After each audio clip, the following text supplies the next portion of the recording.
Oy, update ko lang tong sasabihin ko ngayon tungkol po itong darating na Lunes, January 13.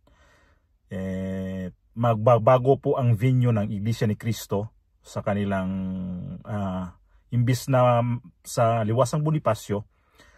So magiging Quirino Grandstand na sa may tapat ng Luneta. Bueno, sakop ng Luneta. Kasi itong Quirino Grandstand is ang kabuuan nito is Luneta. So magbabago po ang kanilang venue. Medyo hindi to medyo, mas maganda tong lugar kasi mas malaki. Kasi Quirino Grandstand mas ma-accommodate nila lahat ng pupunta na gustong pupunta.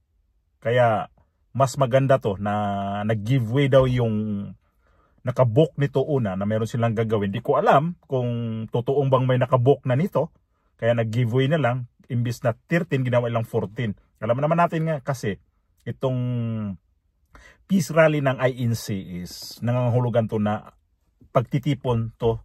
Hindi lang mga INC ang ano to, pero pinangunahan na sa taga-INC na ayaw nila ng ganitong sistema sa ating gobyerno na ayaw, may sinabi na ang presidente na ayaw i-impeach si VP Sara.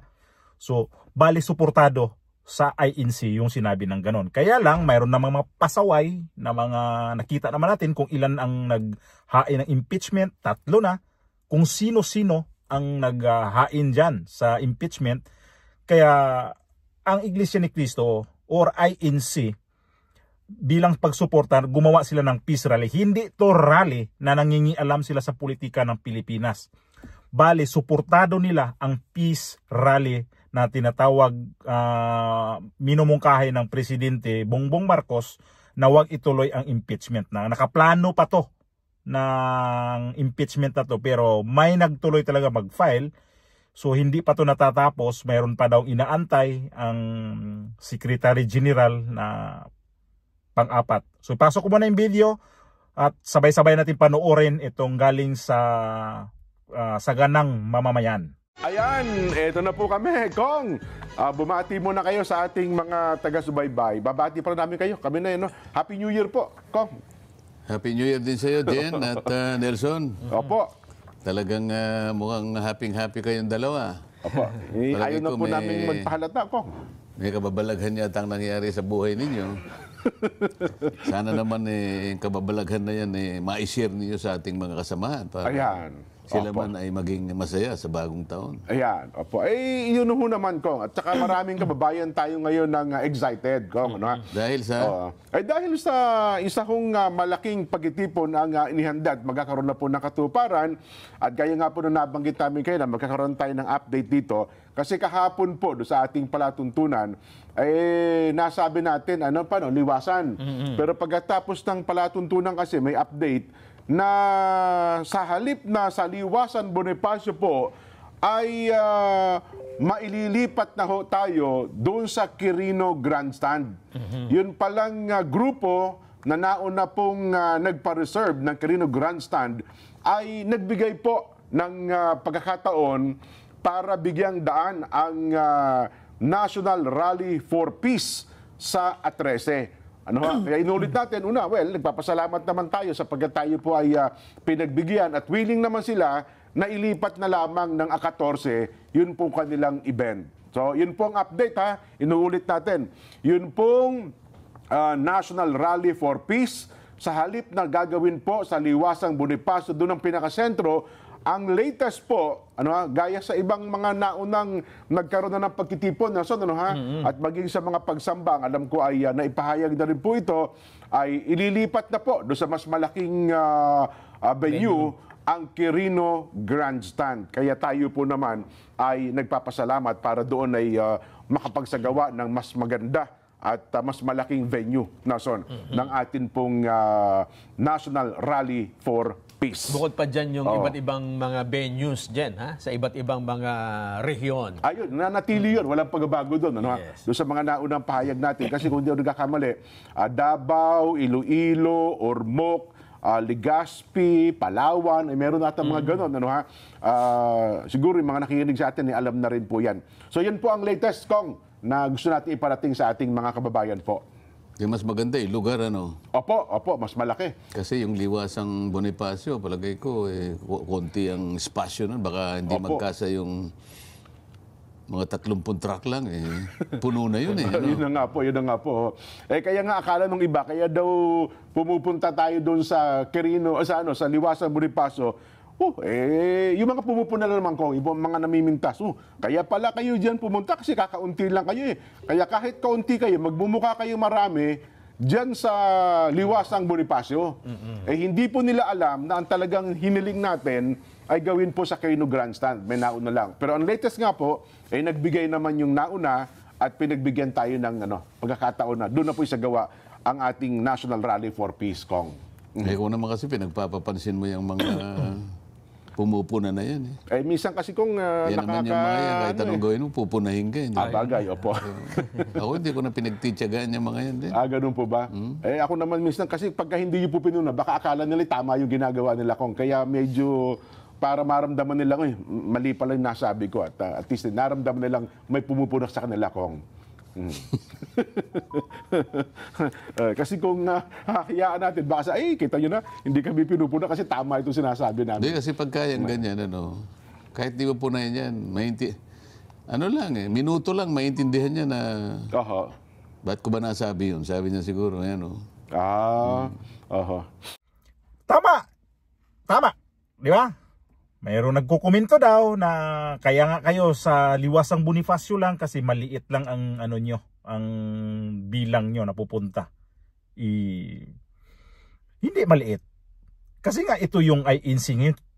Natatakot nga ang gobyerno natin ito na gumawa ng ganitong rally na to, na peace rally, dahil alam naman natin kung gaano karami ang mga INC na itong organization nila sa simbahan. So alam natin kung gaano sila karami.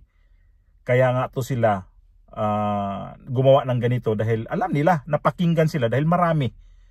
So marami rin akong natanggap nito mga komentaryo, mga comments doon. Comments kasi maraming nagko-comments nito tungkol doon sa aking ginawa nung unang video na sa Liwasang Bonifacio yun dapat. Kaya lang nagbago nga, napanood ko kanina sa ganang mamamayan na nagbago nga yung video. So may nag-comment din sa akin na sir, hindi na matutuloy ho sa Liwasang Bonifacio, nalipat na ng Quirino Grandstand. So shout out sa iyo, di ko lang makuha yung pangalan niya. Sabi ko salamat sa information na naikomentaryo niya kanina. So kasi ako nagbabasa rin talaga ako ng mga komentaryo niyo. May mga binabasa ko mga komentaryo niyo na sinasagot ko rin. Ay anong sabi ni Jean ba yun? Kailangan din nating sumagot. Tao lang din ako Tao lang din ako. Kailangan ko rin sagutin kayo na nagko-comment na lalo ganyan na ang layo sa mga ginagawa ninyong pagkukomento sa pinapanood ninyong video. Ang iba nga dyan, nandoon na nga peace rally ang sinasabi ko. Peace rally ang sinasabi ng INC. Mayroon pa rin magkukomment doon na bakit magrarally pa ng mga ganyan, mga gobyerno ng ganyan. Intindihin nyo muna ang mga video. Bago kayo mag-comment, intindihin nyo at saka kailangan malinaw kayo mag-comment. Hindi yung titingnan nila yung title, titingnan yung thumbnail, doon kayo magbabase sa inyong komentaryo. Hindi dapat ganun. Kasi maano kayo magiging mali-mali kayo. Kaya itong video na to, pakiusap naman sa inyo kung manood man lang kayo dito, di panoorin nyo na lang, wag na lang kayo mag-comment na mali. Wag niyo kayong siraan pa kung sino yung siraan nyo. Ako sa akin, kung ano nakikita ko sa mga balita, nagkukomentaryo ako. Kaya talagang makapagsabi ko na hindi maganda at saka lalo na dyan sa nagkukomment na hindi rin kayo maganda mag-comment, sinasagot ko kayo na hindi rin maganda. Di naman ako na mag-comment kayo hindi maganda para sagutin ko rin kayo hindi maganda. Tao nga lang din ako Kung anong ikomentaryo niya hindi maganda, sagot din ako, pabalang din ako sa inyo. Kung nagmumura kayo sa akin, dimurahin ko rin kayo. Tao lang tayo pare-parehas dito Ako tumayo ako dito ngayon sa aking kinatatayuan, ulitin ko dahil nakita ko na may agrebyado. Kaya dito ako sa side na to tumatayo. Kung ayaw niyo to sa side na to kung saan ako tumayo, wag na kayong manood dito sa aking mga vlog. Wag na kayong nanonood ako sa ibang vlog na against dito sa aking tinatayuan ngayon. Pero hindi ako nagko-comment doon. Pinapanood ko lang. Opinion nila yun Vlog nila yun Anong pakialam ko dyan? Yun ang opinion nyo. So kung gusto kong sumagot sa kanyang opinion na hindi rin maganda, gagawa ako ganitong istorya. Sa video ako gumagawa. Hindi ako nagko-comment doon. Para hindi na ako makapag-ano doon sa kanya na kung ano gusto, magpalitan na lang kami dito ng komentaryo dito sa aming YouTube channel. Kaya tinayo ko tong YouTube channel na to para mayroon akong pupuntahan kung mayroon akong puna sa ating gobyerno ngayon. Ang dami kong ipupuna sa ating gobyerno. Nakikita naman natin Kung kayo, sobra kayong panatiko sa gobyerno nito, di fine, sa inyo yun. Pero pag sa akin, kasi may pakialam ako na pumuna nito sa ating gobyerno, di kailangan ko talagang pumuna. Wala kayong karapatan sa akin na magkomentaryo na sino ka ba? Ikaw na naging presidente. Kung ako magiging presidente, for sure, 100% hindi ganitong sistema ngayon sa Pilipinas ang gusto ko mangyari. Nakatulad ngayon ang nangyari sa atin. Sigurado ako niyan. Kaya, kayong nagko-comment sa akin na ganyan, ikaw na magiging presidente para tingnan natin. Ay di, kung ako magiging presidente, sigurado hindi ako ganun. Sa totoo lang. Kasi, di ko nagustuhan nga Bakit ko gagawin yan? Hindi gusto sa mga taong bayan yan. Ang gusto kong gawin is yung para sa lahat. Hindi yung sarili kong interest ang gusto kong gawin. Yung ibang ginagawa ngayon sa ating gobyerno, sa ibang mga miyembro sa gobyerno nito, sariling interest ang kanilang tinitingnan ngayon dito. Hindi yung kanilang hindi kanila yung gusto nila mangyari sa tao. Sila mismo na may gusto mangyari, hindi nga para sa kanila lang yun.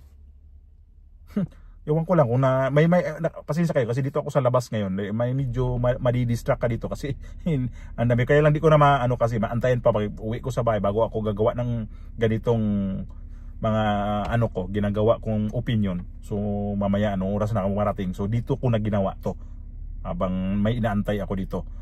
So ganun yun.